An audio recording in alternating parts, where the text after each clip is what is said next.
মা, তুমি ভেতরে যাও না। তোমাদেরকে দেওয়া বিয়ের নিমন্ত্রণ আমি খারিজ করছি, আসার কোনো প্রয়োজন নেই।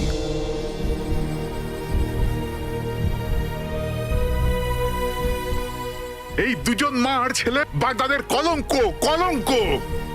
ধাক্কা মেরে বার করে দাও এদের।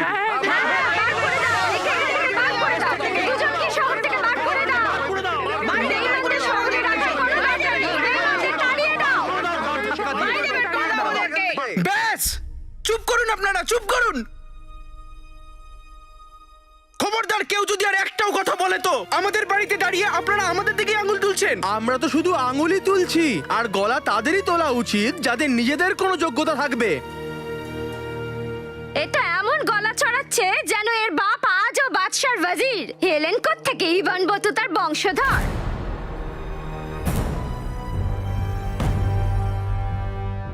ঠিক আছে, যান আপনারা, যান যান, যেতে পারেন আপনারা, যান। আলাদিন, থেমে যা।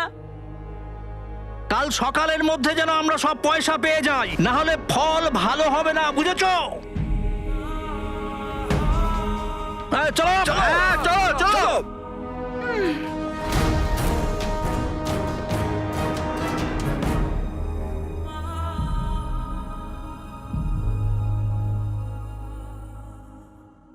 সোনার আসরফির দিব্যি পোকা পড়ুক সবার মুখে।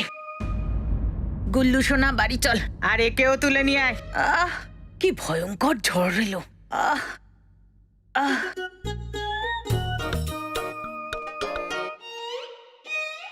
বাবা মরে গেলে নাকি? বাবা,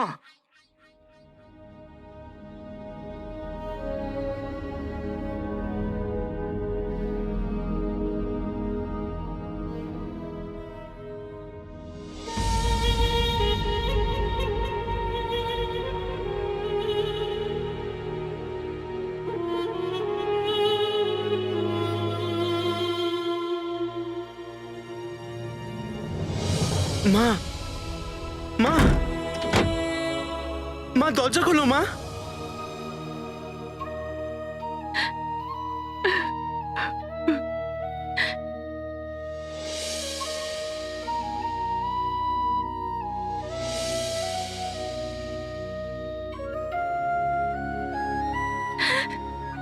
তুমি যখন এখানে ছিলে, লোকে কত অহংকার বোধ করতো এখানে আসতে পেরে। কত জাঁকজমক ছিল, কত আনন্দ ছিল। আমার মনে হয়েছিল আজ আলাদিনও ওই খুশির অনুভূতি পাবে। এরা সবাই ওর বাবাকে সম্মান করত, সবাই ওকে ভালোবাসতো। আলাদিনকেও করবে ভেবেছিলাম, কিন্তু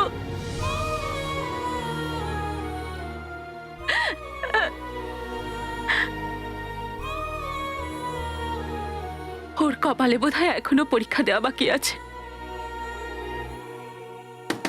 মা, মা, দরজা খোলো মা। তুমিই তো শিখিয়েছো না আমাকে যে আমাদের অন্যের কথায় রাগ করতে নেই। আর ভালোই তো হয়েছে যে ওরা চলে গেছে। তুমি যখন নিজের হাতে রান্না করো তো এই খাবারের মধ্যে ভালোবাসা মিশে থাকে। সেই ভালোবাসা, সেই আশীর্বাদের উপর এদের কোনো অধিকার নেই মা, কোনো অধিকার নেই। তুমি আমাকে আটকে দিলে। কেন আটকে দিলে মা? আমায় না আটকালে আমি সবাইকে শিক্ষা দিতাম। আমি তাই করতাম যেটা তুমি করো। সবাইকে সবাইকে ছাগলের লেজের সাথে বাঁধতাম আর বারবার তালি বাজাতাম আর প্রত্যেকের মুখ মাঝখানে রাখতাম। এদের এত সাহস কি করে হয় মা? আমাদের সম্পর্ক তো ইবন বতুতা পরিবারের সাথে, তাই না মা? মা, দরজা খোলো মা, দরজা খোলো।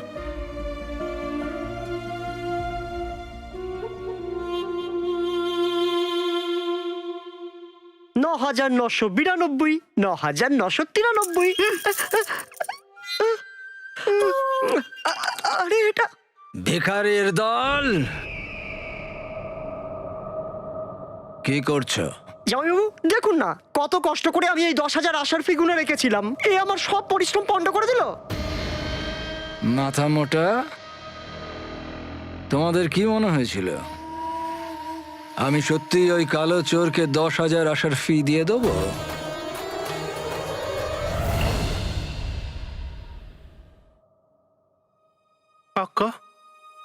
আকা আমাকে ক্ষমা করে দাও আকা, সব আমারই ভুল। আমি তোমাকে আর মাকে। উনি আমার মা।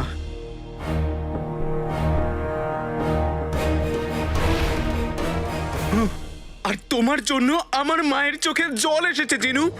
আমায় ক্ষমা করে দাও আকা। তোমার ক্ষমা চাওয়াতে কোনো কিছু ঠিক হবে না। আমাকে আর একটা সুযোগ দাও আকা, আমি আমার জাদু দিয়ে সব ঠিক করে দেবো। কি করতে পারে তোমার জাদু? হ্যাঁ, কি করতে পারে? সবকিছু। আর যা কিছু হয়েছে তাতে আমার মায়ের মন ভেঙেছে। তোমার জাদু কি আমার মায়ের মন জুড়তে পারবে? ক্ষমা করো আকা, কিন্তু এই জাদু টাদু মনে কাজ করে না। তাহলে কিসের উপর কাজ করে? কোন কাজে লাগে তুমি আর তোমার জাদু? হ্যাঁ, আকা আকা, ভুল আমারই ছিল যে আমি প্রদীপ থেকে তোমাকে বার করেছি। তুমি এই প্রদীপের ভিতরে থাকারই যোগ্য। আকা আকা, আলাদিন নাম তো শুনেছ নিশ্চয়ই। আমি ঘরের এক কোণে থেকে যাব, কিন্তু আমাকে আমাকে প্রদীপের ভেতরে যেতে বলো না, আমার প্রদীপে ভয় লাগে। কিন্তু তুমি যদি বাইরে থাকো তাহলে আমার মায়ের চোখ থেকে জল বেরোবে, ওনার মন ভাঙবে। আমি এটা হতে দেব না জিনু। তোমার আঁকা হবার সুবাদে তোমাকে এক্ষুনি আদেশ দিচ্ছি জিনু, যে তুমি এক্ষুনি এই প্রদীপের ভিতরে চলে যাও।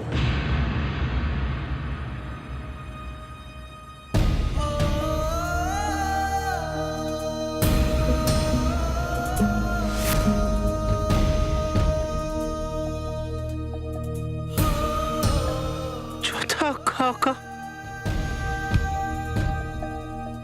যাও।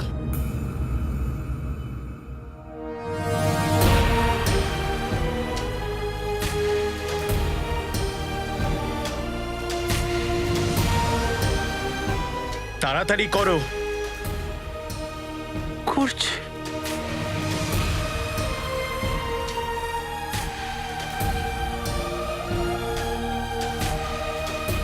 জিনু প্রদীপের ভিতরে যাওয়া মাত্রই আমি এই প্রদীপটা ওই ভদ্রলোকের হাতে দিয়ে দেব আর আমার পুরস্কার নিয়ে নেব। এটা কালো চোরের উপহার। সেনাপতি আকবর, এদেরকে একবার দেখিয়ে দিন ওটা। আগে হুজুর।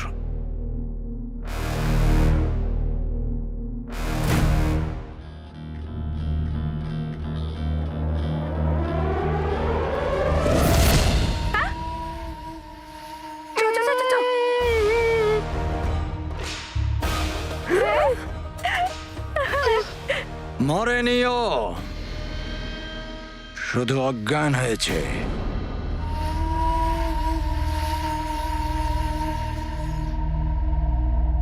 যেই ওই কালো চোর তোমাদের হাতে এই আশ্চর্য প্রদীপটা দেবে, ঠিক এই রকম পদ্ধতিতেই ওকে অজ্ঞান করে তোমরা আমার কাছে ওকে নিয়ে আসবে। এই কুমিরগুলো খুব ক্ষুধার্ত। কালো চোরের মৃত্যুর সাথেই এই আশ্চর্য প্রদীপের রহস্যই থেকে যাবে।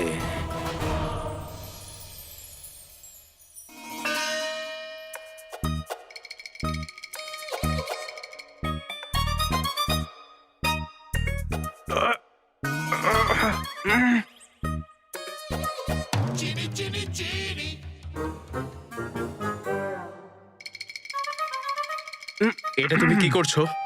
প্রদীপের ভেতর ঢুকছি। গোটা তরমুজ চামচ দিয়ে তোলা যায় না, তো তুমি কি করে এর মধ্যে ঢুকবে? জানি না। জাদু করো। হ্যাঁ, জাদু? আচ্ছা, করছি। এটা ওটা দেখাও সবটা। জাদু বলে করব টোটকা। প্রদীপের ভেতর যেতে হবে, জিনুকে দায়িত্ব পালন করতে হবে।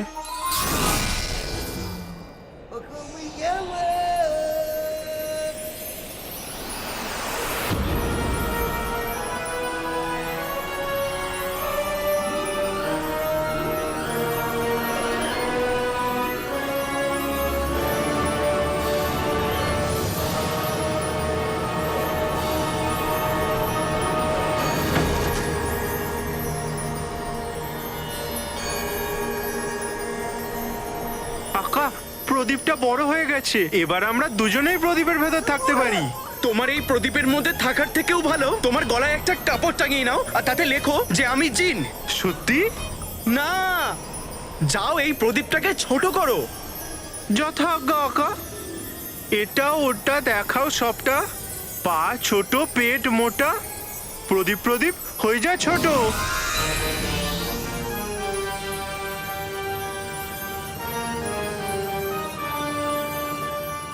আরে বাস, আলাল হাবিবি, এবার আমি করব কি? আকা দেখো, আমি প্রদীপ ছোট করে দিয়েছি। এবার মল্লিকা যেভাবে জাদু করে তোমাকে প্রদীপের ভিতরে পড়েছিল সেইভাবেই জাদু করে প্রদীপের ভিতরে যাও। আকা, ওই জাদুটা তো শুধু মল্লিকাই পারে, আমি পারি না। তুমি কি পারো? তোমাকে কিচ্ছু করতে হবে না, তুমি এই প্রদীপ আমাকে দাও। এই নাও আকা। আকা, আমার কোমল আঙুল এই প্রদীপে আটকে গেছে। তুমি এক কাজ করো, তুমি এই প্রদীপটা ধরো, আমি আঙুলটা বাইরের দিকে টানছি। ঠিক আছে।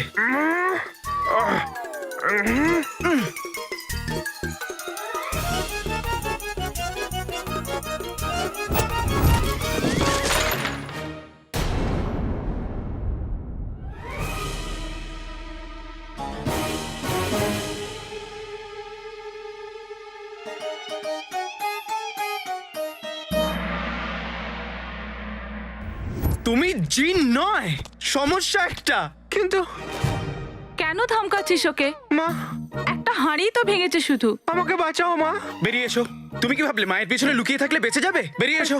আচ্ছা আচ্ছা আচ্ছা, ছাড় ওকে। মা, তুমি জানো না যে এই জিনুর জন্যই পুরো ঘরে ঝড় এসেছিল আর নিমন্ত্রণের 12টা বেজে গেছে।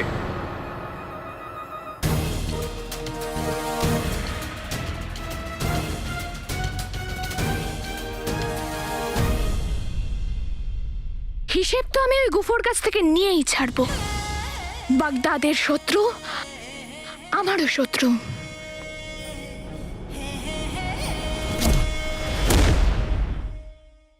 কিন্তু ওকে আটকানোর জন্য আমাকে ওদের পরবর্তী চালটা জানতে হবে। কিন্তু কি করে?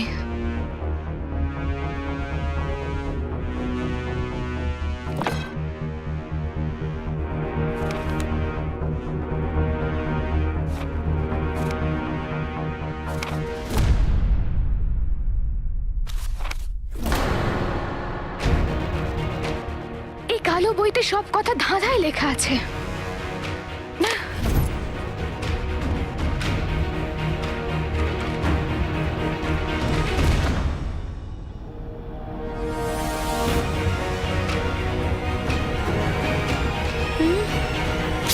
ও মা গো!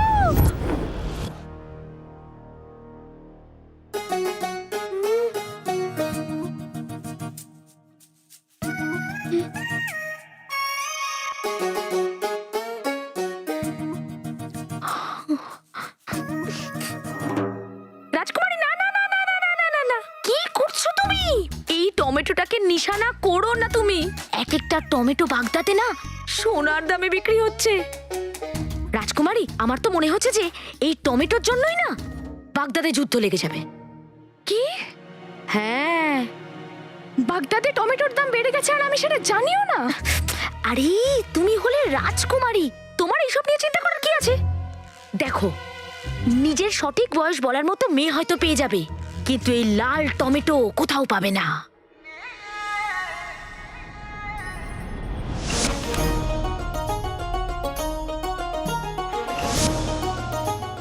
লাল টমেটো?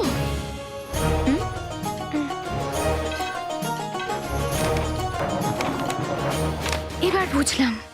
আরে রাজকুমারী, আরে এই সরল ছেলেটা তো একটা জোরে ফুও দিতে পারে না, আর তুই বলছিস এর জন্য ঝড় এসেছিল? কিন্তু মা, ভুলটা আমারই, আমার জন্যই। জিনু সোনা, তোর জন্য ঝড় কি করে আসতে পারে? আমি আমার হাত দিয়ে। হ্যাঁ, নিজের হাতে জানলা খুলে দিয়েছে আর বাইরের সব হাওয়া ভিতরে ঢুকে পড়েছে আর ঝড় উঠলো। এ কি কোনো চিঠি লিখেছিল আর ঝড়কে ডেকে এনেছিল? হ্যাঁ, আরে এসে গেছিল তো এসেছিল, তো এই বেচারার কি দোষ এই আছে? মানুষ নয় মা। হ্যাঁ, এ হলো একজন নিষ্পাপ দূত। আলাদিন, জীবনে যখন সমস্যা আসে তখন তার দোষটা অন্যের ঘাড়ে চাপাতে নেই, সমস্যার সাথে লড়তে শেখ। সাহস আছে যার, ভগবান সাথে তার।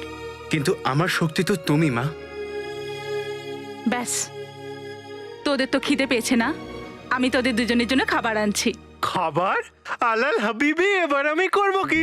এই আগেই 10 কিলো বিরিয়ানি খেয়ে নিয়েছে আর একটা ঢেকুর পর্যন্ত তোলেনি। তুই এর কথা একদম কিছু মনে করিস না। এ যত তাড়াতাড়ি রেগে যায় তত তাড়াতাড়ি মাথাও ঠান্ডা হয়ে যায়। আমি এক্ষুনি খাবার নিয়ে আসছি। হ্যাঁ? হ্যাঁ মা।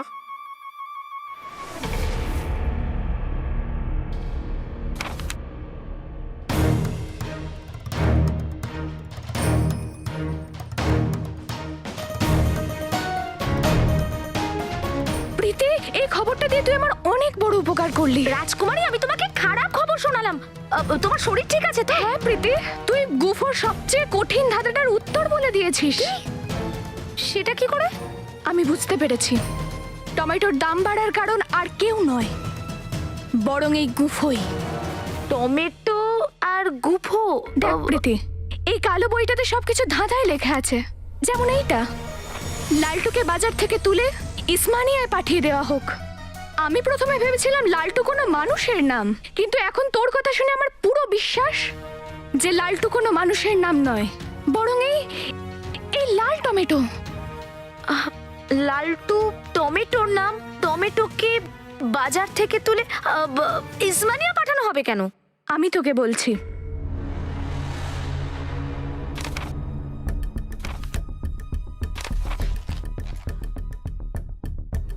প্রীতি, আমার সন্দেহ ঠিক। ইসমানিয়াতে এই মাসে টমেটো ছোড়ার খেলা হয়, তাই ওই গুফো ভেবেছিল যে বাগদাদ থেকে সমস্ত টমেটো তুলে ইসমানিয়াতে বেচে দেবে। এত বড় বিশ্বাসঘাতকতা! এখানে আমাদের দেশের লোক খিদের জ্বালায় মরছে, আর এই গুফো বাগদাদকে শেষ করে দিতে চাইছে। হুড় হুড় গুফো, হুড় হুড় গুফো, হুড় হুড় গুফো। টেকো টাকলা, বলুন কি খবর আছে লালটুর বাগদাদ ছেড়ে চলে যাবার? হুজুর, এক্ষুনি খোঁজ নিচ্ছি।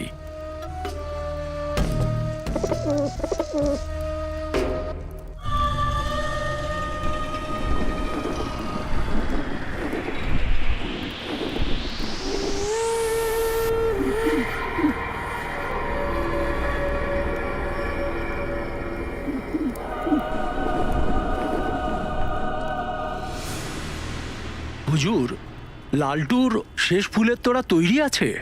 ব্যাস কয়েক ঘন্টার মধ্যে টমেটোর সব ফুলের তোড়া জঙ্গলের রাস্তা দিয়ে ইসমানিয়ার সফরের উদ্দেশ্যে বেরিয়ে পড়বে।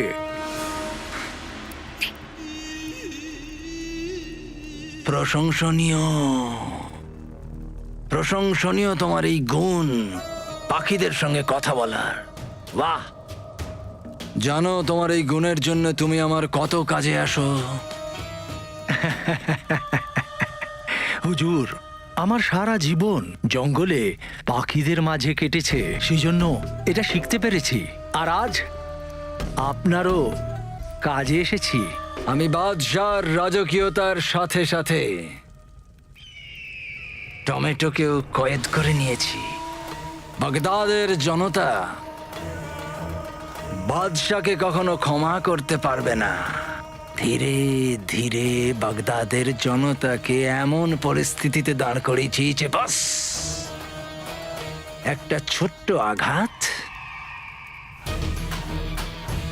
যে জনতা বাদশার শত্রুতে পরিণত হবে।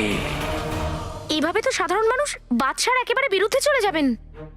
না প্রীতি, এই বই অনুযায়ী আজই রাতে বাগদাদ থেকে সমস্ত টমেটো ইসমানিয়ায় পাঠিয়ে দেওয়া হবে। রাজকুমারী, তাহলে তো এখনই ব্যাপারটা জানানো উচিত সুলতানকে। না প্রীতি, বাবার শরীরটা এখন একদমই ভালো নেই। আমি ওনাকে এখন বিরক্ত করতে পারবো না।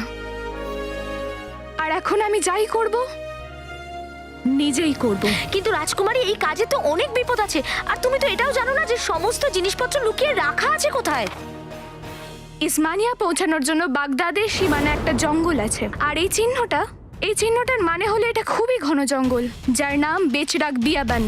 আমি একদম নিশ্চিত যে ওই গুফু আর তার দলবল এই জঙ্গল থেকেই তাদের কার্যকলাপ চালাচ্ছে।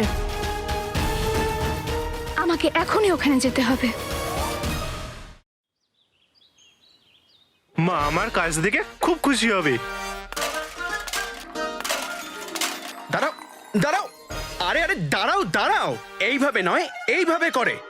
হ্যাঁ, ওইসব ছাড়ো, তুমি আগে এটা বলো যে মল্লিকা তোমাকে এই প্রদীপের ভিতরে কি করে ঢুকিয়েছিল? হ্যাঁ? তোমার মোটা মাথায় জোর দাও। আকা, ওই ভয়ঙ্কর রাতের ব্যাপারে ভাবলেই আমার গায়ে কাঁটা দিয়ে ওঠে। আল্লাহ বেবি, এবার আমি করব কি? কিছু তো একটা করতেই হবে। তোমার জন্য পুরো বাড়ি লন্ডভন্ড হয়ে গেছে। অন্তত একটু তো কথা শোনো আমার। চেষ্টা করো, মনে করো জিনু, মনে করো। যথাজ্ঞা আকা আলাদিন, নাম তো শুনেছো নিশ্চয়ই। করো করো।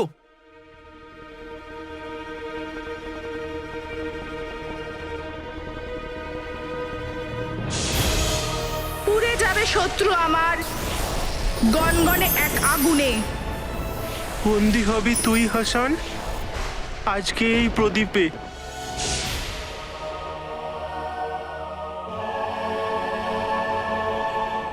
মনে পড়ে গেছে? তোমার জাদু মনে পড়ে গেছে?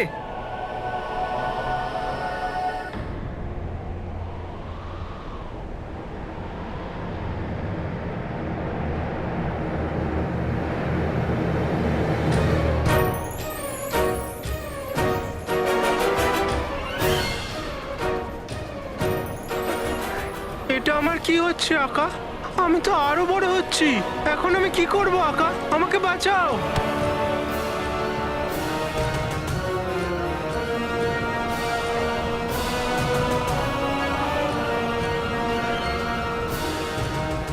আবার কিছু উল্টো হয়ে গেছে নাকি?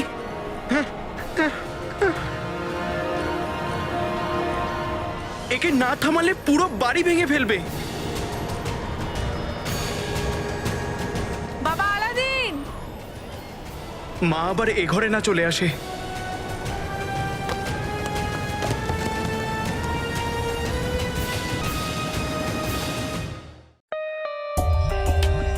For more updates, subscribe to our channel, click the show links and enjoy watching the videos.